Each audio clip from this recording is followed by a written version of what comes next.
प्रधानमंत्री नरेंद्र मोदी ने दिल्ली में किया 184 नए सांसद आवास का उद्घाटन। पहली और दूसरी बार के सांसदों को मिलेंगे घर। पीएम ने परिसर में लगाया सिंदूर का पौधा।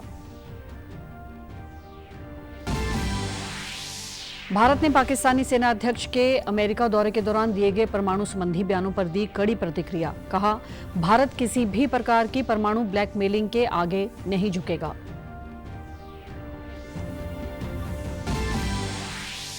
मुख्यमंत्री नायब सिंह सैनी की अध्यक्षता में हुई एचपीपीसी और एचपीडब्ल्यूपीसी की बैठक। सरकार की कई आवश्यक और बड़ी खरीद संबंधी प्रस्तावों पर किया गया विचार विमर्श। विभागों द्वारा प्रस्तुत किए गए एजेंडों पर हुई चर्चा।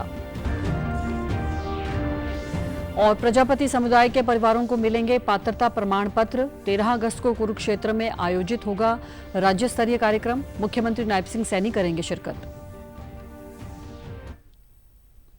नमस्कार, मैं भानुप्रिया। अब समाचार विस्तार से। प्रधानमंत्री नरेंद्र मोदी ने आज नई दिल्ली के बाबा खड़क सिंह मार्ग पर सांसदों के लिए बनाए गए 184 नए बहुमंजिला फ्लैट्स का उद्घाटन किया। इसमें लोकसभा अध्यक्ष ओम बिरला, केंद्रीय मंत्री मनोहर लाल और किरेन रिजिजू भी शामिल हुए। उद्घाटन समारोह के दौरान पीएम मोदी ने आवासीय परिसर में सिंदूर का एक पौधा भी लगाया।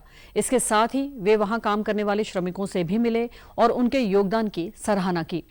प्रधानमंत्री कार्यालय के अनुसार हर नया फ्लैट लगभग 5000 वर्ग फुट के कारपेट एरिया में बना है। इस परिसर में सांसदों के आवास के साथ साथ कार्यालय, कर्मचारियों के लिए आवास और एक सामुदायिक केंद्र भी शामिल है। यह सभी सुविधाएं मिलकर यहां रहने वालों के लिए एक आत्मनिर्भर वातावरण तैयार करती हैं। इसका बुनियादी ढांचा आधुनिक मानकों के अनुसार तैयार किया गया है। सभी इमारतें भूकंपरोधी हैं और उनमें आधुनिक संरचनात्मक सुरक्षा सुविधाएं मौजूद हैं। उद्घाटन के दौरान पीएम ने कहा कि इन 4 टावरों को बहुत सुंदर नाम दिए गए हैं। कृष्णा, गोदावरी, कोसी और हुगली, जो भारत की 4 महान नदियों का प्रतिनिधित्व करते हैं, जो लाखों लोगों को जीवन देती हैं। 4 टावर्स हैं, उनके नाम भी बहुत सुंदर है। कृष्णा, गोदावरी, कोसी, हुगली, भारत की 4 महान नदियां जो करोड़ों जनों को जीवन देती है। अब उनकी प्रेरणा से हमारे जनप्रतिनिधियों के जीवन में भी आनंद की नई धारा बहेगी। कि नदियों के नामों की परंपरा देश की एकता के सूत्र में हमें बांधती है। उन्होंने कहा कि आज देश अपने सांसदों के लिए नए घर का इंतजाम करता है तो पीएम आवास योजना के जरिए 4 करोड़ गरीबों का गृह प्रवेश भी करवाता है। इस अवसर पर प्रधानमंत्री ने इन फ्लैटों के इंजीनियरों और श्रमिकों की भी सराहना की है। उन्होंने कहा कि इनके कठिन परिश्रम से ये परियोजना संभव हो सकती है। भारत सरकार ने पाकिस्तानी सेना प्रमुख द्वारा अमेरिका दौरे के दौरान दिए गए परमाणु संबंधी बयानों पर कड़ी प्रतिक्रिया दी है। विदेश मंत्रालय के आधिकारिक प्रवक्ता ने आज एक बयान जारी करते हुए कहा कि पाकिस्तान की ओर से परमाणु धमकियों की भाषा कोई नई बात नहीं है। विदेश मंत्रालय के प्रवक्ता ने 2 टूक कहा, भारत पहले ही स्पष्ट कर चुका है कि वह किसी भी प्रकार की परमाणु ब्लैकमेलिंग के आगे नहीं झुकेगा। हम अपनी राष्ट्रीय सुरक्षा की रक्षा के लिए आवश्यक सभी कदम उठाते रहेंगे। उन्होंने आगे कहा कि अंतर्राष्ट्रीय समुदाय को इस तरह के बयानों की गैर जिम्मेदाराना प्रवृत्ति को लेकर स्वयं निष्कर्ष निकालना चाहिए।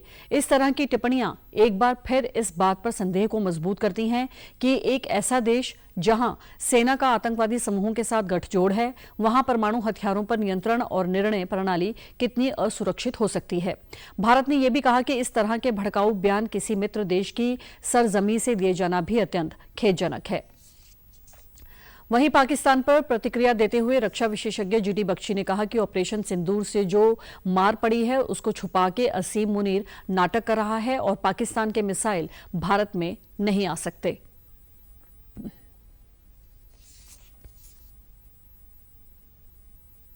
उसको वो छुपा के नाटक कर रहे हैं, ठीक है, अच्छी तरह छुपा के नाटक कर रहे हैं। एक चीज जो ऑपरेशन सिंदूर के बाद के बारे में बहुत ज्यादा दुनिया नहीं समझ पाई है, भारत ने 3rd न्यूक्लियर एज शुरू की है। 2 मॉडरेटली आर्म्ड न्यूक्लियर पावर्स अगर आपस में भिड़े, शरेआम लड़ाई हो, तो क्या रिजल्ट है ऑपरेशन सिंदूर का? हमारी इंटीग्रेटेड एयर डिफेंस की वजह से उसके मिसाइल, न्यूक्लियर आर्म्ड मिसाइल और नॉर्मल मिसाइल नहीं आ सकते भारत पे। 100%, 3 फायर किए थे, 3 के 3 गिरा दिए। कोई 1200 के करीब ड्रोन फायर किए थे, 90% मार गिराए। हमारी जो न्यूक्लियर जो अम्ब्रेला है, जो air defence, integrated air defence umbrella है, वो तकरीबन लीक प्रूफ है। हरियाणा के मुख्यमंत्री नायब सिंह सैनी की अध्यक्षता में आज हरियाणा क्रय समिति और उच्च शक्ति कार्यकारी समिति की महत्वपूर्ण बैठक आयोजित की गई। इस बैठक में सरकार की कई आवश्यक और बड़ी खरीद संबंधी प्रस्तावों पर विचार विमर्श किया गया।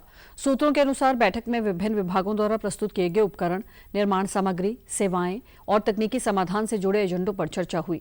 सरकार का उद्देश्य ये सुनिश्चित करना है कि सभी सरकारी खरीदें पारदर्शिता, गुणवत्ता और प्रतिस्पर्धात्मक प्रक्रिया के अंतर्गत हों। मुख्यमंत्री सैनी ने अधिकारियों को निर्देश दिए कि सभी खरीद प्रस्ताव जनता के हित को ध्यान में रखकर समयबद्ध और निष्पक्ष ढंग से निपटाए जाएं। बैठक में वरिष्ठ प्रशासनिक अधिकारी, विभाग प्रमुख और तकनीकी सलाहकार भी शामिल रहे। हरियाणा में कुम्हार प्रजापति समुदाय के परिवारों को पात्रता प्रमाण पत्र दिए जाएंगे। इसके लिए आगामी 13 अगस्त को कुरुक्षेत्र में एक राज्य स्तरीय समारोह का आयोजन किया जाएगा, जिसमें सूबे के मुख्यमंत्री नायब सिंह सैनी कुरुक्षेत्र, कैथल, करनाल और यमुनानगर जिलों के पात्र परिवारों को पात्रता प्रमाण पत्र बांटेंगे। एक सरकारी प्रवक्ता ने जानकारी देते हुए बताया कि हरियाणा विधानसभा अध्यक्ष हरविंदर कल्याण, विकास एवं पंचायत मंत्री कृष्णपाल पंवार और कृषि तथा किसान कल्याण मंत्री श्याम सिंह राणा भी मुख्यमंत्री के साथ कुरुक्षेत्र में मौजूद रहेंगे। उन्होंने बताया कि ऊर्जा मंत्री अनिल विज जिला अंबाला, उद्योग मंत्री राव नरवीर सिंह गुरुग्राम, विद्यालय शिक्षा मंत्री महिपाल ढांडा पानीपत, राजस्व एवं आपदा प्रबंधन मंत्री विपुल गोयल फरीदाबाद, सहकारिता मंत्री अरविंद शर्मा रोहतक, जन स्वास्थ्य अभियांत्रिकी मंत्री रणवीर सिंह गंगवा हिसार, सामाजिक न्याय अधिकारिता सेवा मंत्री कृष्ण बेदी फतेहाबाद, महिला एवं बाल विकास मंत्री श्रुति चौधरी भिवानी तथा स्वास्थ्य मंत्री कुमारी आरती सिंह राव जिला महेंद्रगढ़ में पात्रता प्रमाण पत्र बांटेंगी। हरियाणा के ऊर्जा परिवहन एवं श्रम मंत्री अनिल विज ने कहा कि अंबाला छावनी में पूरे जोर शोर के साथ तिरंगा यात्रा निकाली जाएगी, जिसमें कार्यकर्ता बढ़ चढ़कर शामिल होंगे। तिरंगा यात्रा 13 अगस्त को सुबह 11 बजे अग्रवाल धर्मशाला से प्रारंभ होगी, जो कि रेलवे रोड, सदर चौक, सब्जी मंडी, पुल चमेली, केसरा बाजार, कबाड़ी बाजार, राज्य के कॉलेज से होती हुई वापस अग्रवाल धर्मशाला पर संपन्न होगी। उन्होंने कहा कि 15 अगस्त को हमें स्वतंत्रता मिली थी, इसलिए ये दिन महत्वपूर्ण है। स्वतंत्रता दिवस के उपलक्ष्य पर संगठन द्वारा कई कार्यक्रम आयोजित किए जाने हैं। 13 अगस्त को अंबाला छावनी में तिरंगा यात्रा निकाली जाएगी, ताकि क्षेत्र का वातावरण राष्ट्रीयता की भावना से सराबोर हो जाए। कैबिनेट मंत्री अनिल विज ने बताया कि भाजपा की तरफ से विभाजन विभीषिका स्मृति कार्यक्रम सारे देश में 14 अगस्त को मनाया जाएगा। जोर शोर से मनाने के लिए 13 तारीख को तिरंगा यात्रा निकालने का निर्णय हुआ है। सुबह 11 बजे हम ये जो तिरंगा यात्रा है अग्रवाल धर्मशाला से शुरू होंगे और हर गांव से, हर वार्ड से इसमें अधिक से अधिक लोगों को हमने लेकर आना है। अपने घरों पर भी हम तिरंगा लहराएंगे। उन्होंने ये भी बताया कि स्वतंत्रता दिवस के अवसर पर माननीय राज्यपाल अंबाला में आ रहे हैं और इस कार्यक्रम में भी कार्यकर्ता बढ़ चढ़कर इसमें हिस्सा लें। पार्टी द्वारा हर वर्ष की भांति सुभाष पार्क के समक्ष तिरंगा फहराया जाएगा और इस बार नगर परिषद की अध्यक्ष तिरंगा फहराएंगी। मंत्री अनिल विज ने बताया कि 17 अगस्त को पौधारोपण कार्यक्रम गांधी ग्राउंड में आयोजित किया जाएगा, जिसमें सभी बढ़ चढ़कर हिस्सा लेंगे। प्रधानमंत्री नरेंद्र मोदी ने इस कार्यक्रम को एक पेड़ मां के नाम का नाम दिया है। गवर्नर साहब भी अंबाला में ही आ रहे हैं ध्वजारोहण करने के लिए। इस बार भी ये पूरे जोर शोर के साथ कार्यक्रम मनाया जाएगा और इस बार हमारी नगर परिषद की अध्यक्षा उस तिरंगे को 15 अगस्त को झंडा फहराएंगे। इसके बाद एक पौधारोपण का कार्यक्रम भी हुआ है। इस कार्यक्रम को मोदी जी ने नाम दिया है एक पेड़ मां के नाम। वो 17 तारीख को गांधी ग्राउंड में हम सामूहिक तौर पर करेंगे, ताकि पर्यावरण को भी हमारा समर्पण रहे और अच्छी जो हमारे शहर की आबो हवा बने, इसलिए अच्छी ग्रीनरी हो। फरीदाबाद के वल्लभगढ़ में मोटरसाइकिल तिरंगा यात्रा रैली का आयोजन विधायक मूलचंद शर्मा द्वारा किया गया, जिसमें केंद्रीय राज्य मंत्री कृष्णपाल गुर्जर मुख्य रूप से उपस्थित हुए और इस अवसर पर लोगों में भारी जोश दिखाई दिया और सड़कों और चौराहों पर हर तरफ तिरंगा लहराता नजर आया। इस अवसर पर भारत माता की जय के नारे लगाए गए। केंद्रीय राज्य मंत्री कृष्णपाल गुर्जर ने मीडिया से बातचीत करते हुए कहा कि देश के हजारों नौजवानों और शहीदों ने कुर्बानी दी है, तब हमें आजादी मिली है। भारतीय जनता पार्टी का हर एक कार्यकर्ता गांव गांव गली गली में तिरंगा यात्रा निकाल रहा है। इस दौरान राहुल गांधी पर केंद्रीय राज्य मंत्री ने कहा कि जिसको देश की सरकार के ऊपर विश्वास नहीं है, उसको खुद के ऊपर भी विश्वास नहीं है। ऐसे व्यक्ति के बारे में मैं क्या कहूं।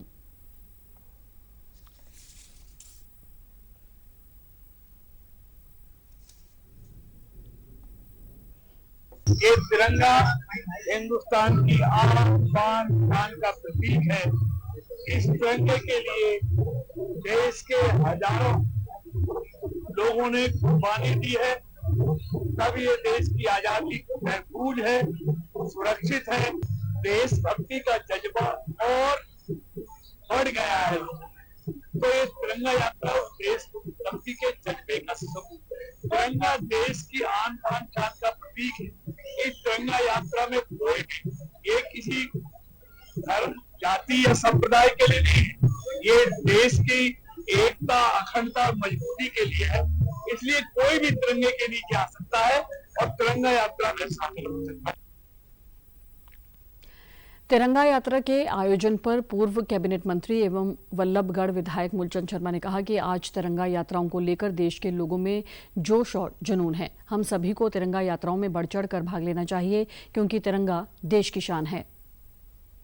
वल्लभगढ़ तिरंगा यात्रा के प्रति जन सैलाब है और भारतीय जनता पार्टी के कार्यकर्ता सामाजिक, धार्मिक, राजनीतिक क्षेत्रों और देश का हर व्यक्ति झंडा के साथ आज ये यात्रा है। तो सब लोग तिरंगा के प्रति पूरे हरियाणा में, गली में, मोहल्ले में, ये तिरंगा देश की शान है। तिरंगा जहाँ होता है, आपकी भावना, जन भावना होती है, लोग हर इसके साथ भावना के साथ लोग खड़े हुए और तिरंगा ही देश की शान है।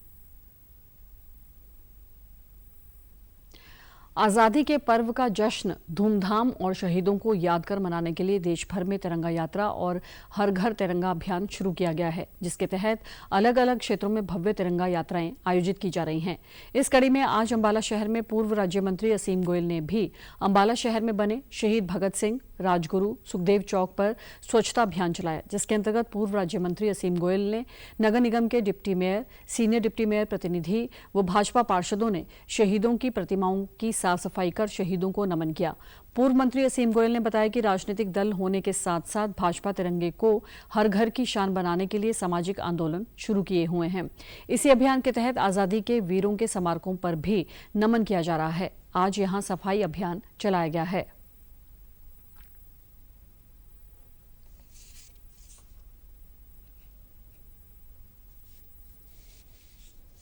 तिरंगा हर घर की शान बने। हर भारतीय के मन के अंदर तिरंगा जो है वैसे ही बहुत सम्मान रखता है, लेकिन उसका जुड़ाव और ज्यादा गहरा तिरंगा से हो।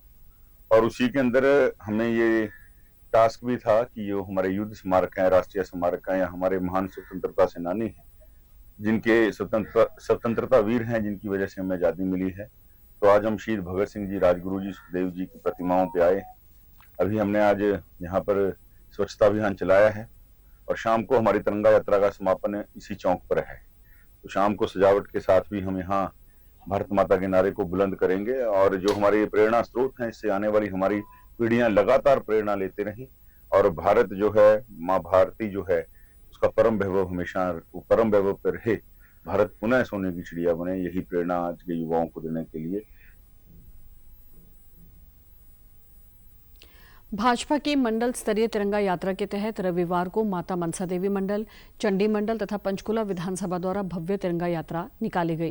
तिरंगा यात्रा में जिला अध्यक्ष अजय मित्तल, पूर्व विधानसभा अध्यक्ष ज्ञानचंद गुप्ता, तिरंगा यात्रा के जिला संयोजक संजय आहूजा सहित पार्टी के तमाम नेता एवं गणमान्य जन भारी तादाद में मौजूद रहे। भारत माता की जय घोष के गगनभेदी नारों के साथ चंडी मंडल की तिरंगा यात्रा औद्योगिक क्षेत्र के परशुराम चौराहे से शुरू होकर सेक्टर 11-15 स्थित शहीद भगत सिंह चौक पर पहुंची। यहां सभी शहीदों को पुष्प अर्पित कर श्रद्धा सुमन भेंट किए गए। भारत माता के जय घोष के बाद ये यात्रा सेक्टर 10 स्थित शहीद कैप्टन अनुज राजपूत के स्मारक की ओर आगे बढ़ी। उन अपने स्वतंत्रता सेनानियों को, उन अपने शहीदों को नमन करने के लिए, उनको याद करने के लिए, उनको सैल्यूट करने के लिए आज पूरे देश के अंदर इस प्रकार की तिरंगा यात्राओं का आयोजन किया गया है। पंचकुला विधानसभा की ओर से ये यात्रा अभी यहाँ हम शहीद आजम भगत सिंह चौक से शुरू करेंगे और वो शहीद अनुज राजपूत चौक के ऊपर जाकर के उसका समापन होगा। माता मनसा देवी मंडल की यात्रा निकली, वो सुबह हमारी 17 सेक्टर कम्युनिटी हेल्थ सेंटर से शुरू होकर हमारी 7 और 8 के चौक पर खत्म हुई और आज उसके बाद यहाँ से हमारी एक मोटरसाइकिल रैली निकल रही है, यात्रा निकल रही है, तिरंगा यात्रा, जो अमर टैक्स चौक पर जाएगी। सेना ने जो ऑपरेशन सिंदूर किया और विजय प्राप्त की, उन शहीदों की याद में और उन हमारे महान सैनिकों के सम्मान में आज हम हमारे मंडल चंडी मंडल की तरफ से एक यात्रा, तिरंगा यात्रा निकाल रहे हैं।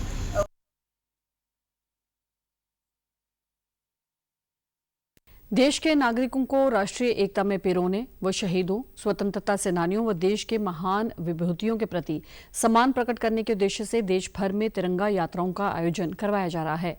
इसी के तहत भिवानी के शहीद स्मारक से तिरंगा यात्रा की शुरुआत की गई, जिसमें स्कूली बच्चों, भाजपा कार्यकर्ताओं, नागरिकों व जनप्रतिनिधियों ने बढ़ चढ़कर हिस्सा लिया। इस कार्यक्रम की अगुवाई कर रहे भिवानी के विधायक घनश्याम सर्राफ, भाजपा जिला प्रधान वीरेंद्र कौशिक व अन्य लोगों ने बताया कि आज की ये यात्रा देश के नागरिकों को तिरंगे के सम्मान की याद दिलाती है। उन्होंने कहा कि इस कार्यक्रम की शुरुआत भिवानी के शहीद स्मारक से शहीदों को नमन करके शुरू की गई है। इसका उद्देश्य है कि एक एक व्यक्ति भारत का नागरिक हो। ये जो काम चल रहा है देश के उत्थान का, तरक्की का, ये तभी संभव है कि प्रत्येक व्यक्ति इस काम के लिए अपना योगदान। तिरंगे के महत्व को लेकर भी एक संदेश हमारे बच्चों को दिया जा रहा है कि वे इसका सम्मान करें और घर घर में जाके तिरंगा लगवाने का काम करें। और देश के अंदर हर घर तिरंगे की शान को, तिरंगे की हमारी अपनी जान मानकर अपने घर पर लगाएगा और इस नियमित उसको माहौल को बढ़ाने के लिए हम 10, 11, 12, 13, 14 तारीख को मंडल स्तर पर, विधानसभा स्तर पर हम तिरंगा यात्राएं निकाल रहे हैं, ताकि अखबारों के माध्यम से, सोशल मीडिया के माध्यम से लोगों में तिरंगे के प्रति और स्वतंत्रता दिवस के प्रति एक भावना जो पहले से जागृत है और जागृत और हर अपने घर पर तिरंगा लगाए। हम ये चाहते हैं कि हर घर तिरंगा लगे और तिरंगा का सम्मान बढ़े और नारी शक्ति में बढ़े। और आज हम तिरंगा यात्रा को लेकर आस है, बहुत भारी भीड़ में आगे बढ़कर हम तिरंगा यात्रा निकालेंगे और यहाँ से घंटाघर से होते जैन चौक पर जाके। राष्ट्रीय पर्व स्वतंत्रता दिवस को धूमधाम से मनाने को लेकर लोगों में बड़ा जोश दिखाई दे रहा है। लोगों द्वारा आजादी के पर्व पर अपने घरों, दुकानों और अणुभवनों पर तिरंगा लगाने को लेकर भारी उत्साह दिखाई दे रहा है। भारत सरकार द्वारा लोगों को आसानी से तिरंगा उपलब्ध करवाने के लिए डाकघरों से तिरंगा उपलब्ध करवाने की सुविधा प्रदान की जा रही है।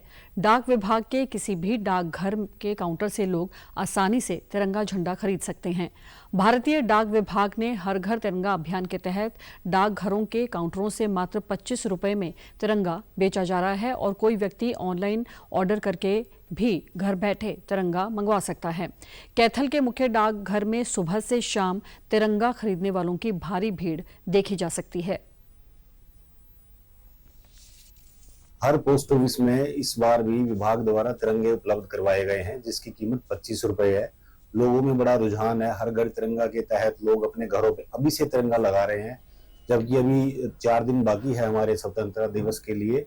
तो लोगों में बड़ा रुझान है, यहाँ लाइनें लगी हुई है तिरंगा लेने के लिए। लोग बड़े खुशी से लोग तिरंगा खरीद रहे हैं, देश के सम्मान में अपने घरों पे लगा के बड़ा ही प्रशंसित महसूस कर रहे हैं लोग। भरा नहीं है जो भाव से बहती, जिसमें रसधार नहीं, वह हृदय नहीं है पत्थर, जिसमें देश के प्रति प्यार नहीं। हम 15 अगस्त को बड़ी खुशी के साथ मनाएंगे और इसी प्रकार से मोटिवेशन रहा तो प्रत्येक बच्चे के अंदर देशभक्ति की भावना जागृत हो जाएगी। देशभक्ति के लिए मोटिवेशन मिलता है इससे, ताकि भविष्य में आने वाले बच्चों के मन पर अच्छी प्रकार से प्रभाव पड़े, किस प्रकार से हमारे शहीदों ने देश को बचाया है और उस पर बलिदान हो गए हैं। डाकखाने में भी 25 रुपए का तिरंगा दे रहे हैं और हमें बड़ी खुशी हो रही है कि सरकारी दफ्तरों में भी इसको इतना महत्व दिया जा रहा है, हमारे तिरंगे झंडे को।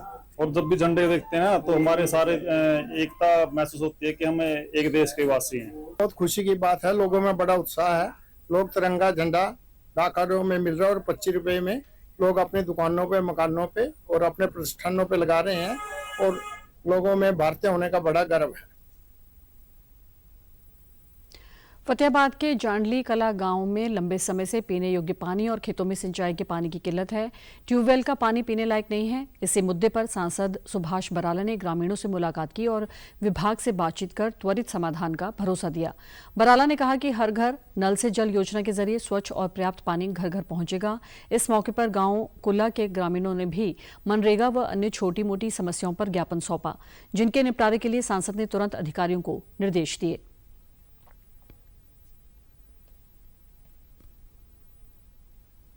गांव के हमारे किसान भाइयों का कहना है कि पानी उसमें कम आता है और एक दूसरा गांव में जो वाटर सप्लाई है, जब माइनर के अंदर पानी कम आता है तो वाटर सप्लाई में भी उसी माइनर से पानी की पूर्ति होती है। उसमें सिंचाई के पानी की भी पूर्ति ठीक हो और पीने के पानी के लिए जो वहाँ का जलघर है उसमें भी वह पूर्ति पूरी तरह से सुनिश्चित करवाई जाए।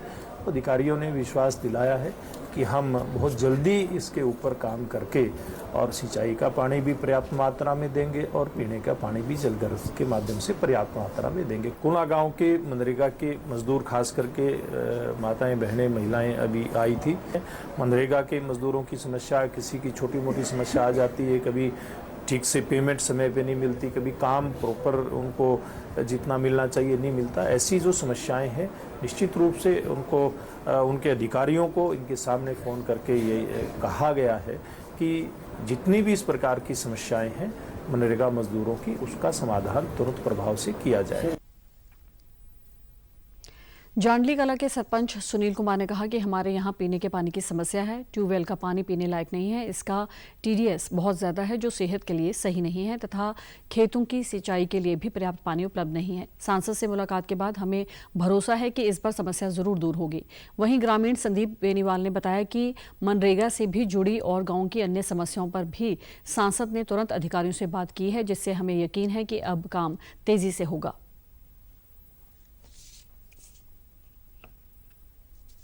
तो दो तरह की समस्या है, क्योंकि पीने के पानी के लिए जो बोरवेल का पानी यूज करते थे वो काफ़ी ख़राब हो गया है। उसका TDS 850-900 के आसपास पहुंच गया है, जो पीने लायक नहीं बचा।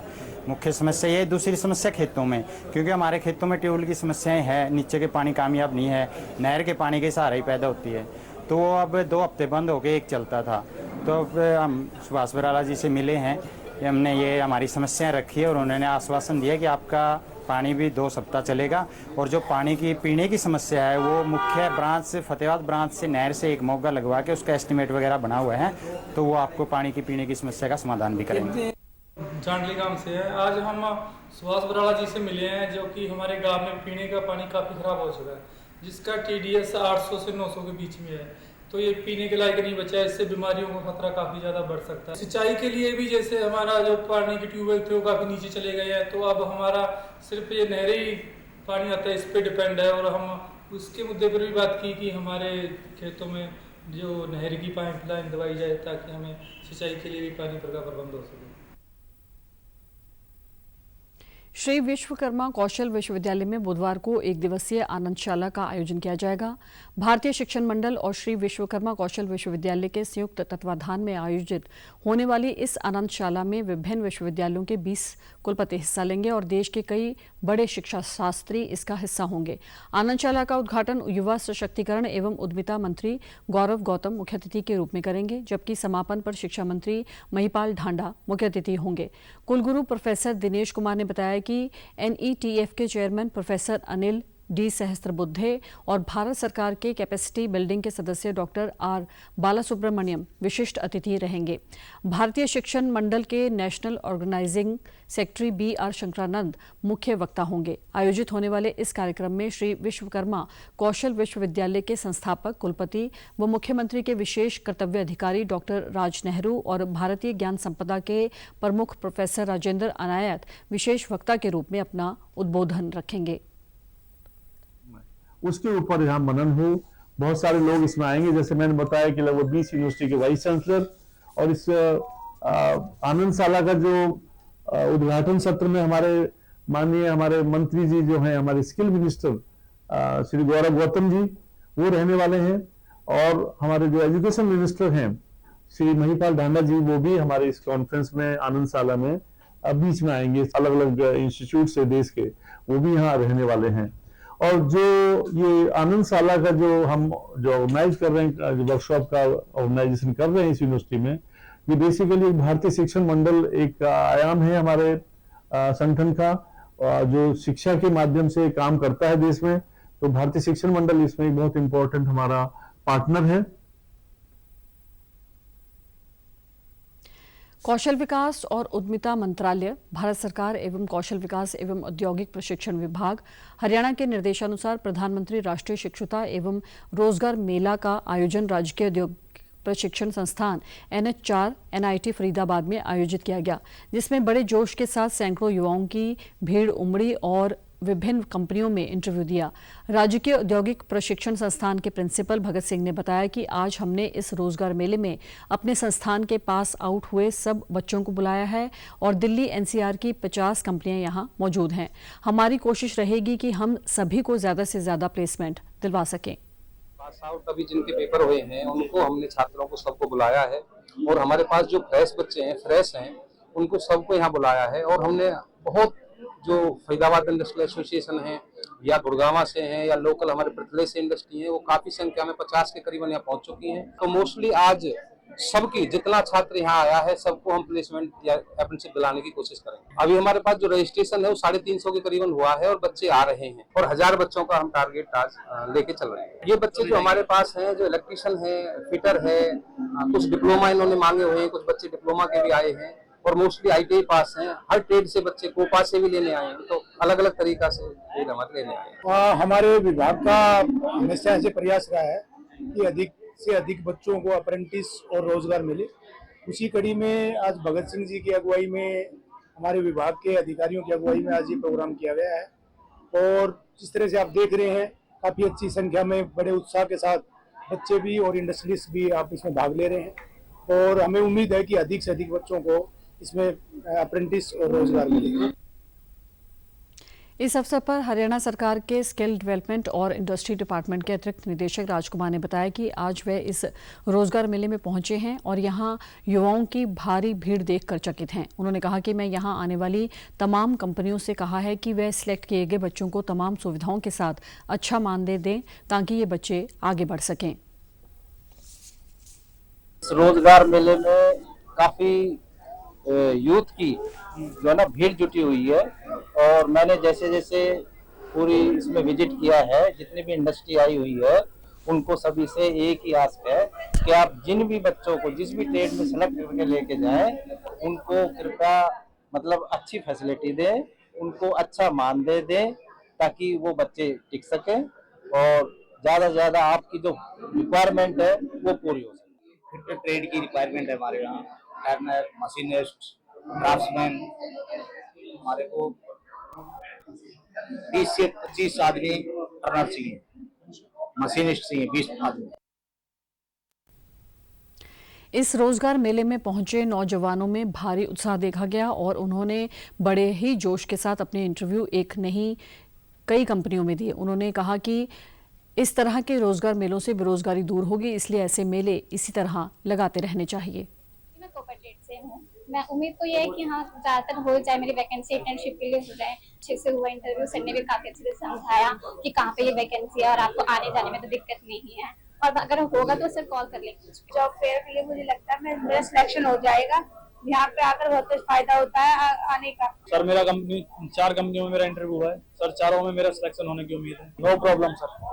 MNC कंपनियों ने जो है बच्चों को अडॉप्ट किया है सर। यहाँ पे जो मेरा लगा हुआ है, मैंने एक जगह तो इंटरव्यू दे दिया है और जहाँ पे मेरी इच्छा कर रही है मैं वहाँ पे इंटरव्यू दूंगा और जहाँ पे मेरी सिलेक्शन होगा, बढ़िया कंपनी लगेगी उसमें दूंगा और ये सब मेला लगता रहे जिससे बेरोजगारी दूर हो जाए। समाचारों में आज इतना ही। नमस्कार।